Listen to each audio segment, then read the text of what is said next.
మీ అవ్వ ఏం రేట్లు రా నాయన.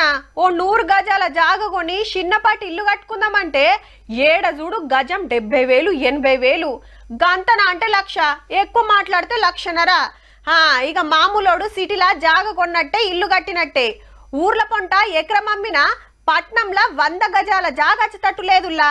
మనకన్న గిట్లుంటే గీ ముచ్చటి నుండ్రిగా. ఓ కొడుకో, ఎకరం 800 కోట్ల. 8 కోట్లు కాదుల్లా, 800 కోట్లు. ఈ భూమిలో బంగారం ఉందా, రత్నాలు వెళ్తాయా అనిపిస్తుందిలే. కానీ బొంబాయిలో బరాబర్ ఎకరం 800 కోట్లు పలికింది. మరి గంత రేటు పెట్టుకున్నది ఎవరనుకుంటాండ్రు? బ్యాంకుల పెద్దన్న ఆర్బీఐ 4.5 ఎకరాలను 3,471 కోట్లు పెట్టి తీసుకున్నారు. దేశంలో ఇంత పిరంగల్ల భూమి ఇంకేడ లేదు కావచ్చు. మరి గింత డిమాండ్ దేనికి అంటారా?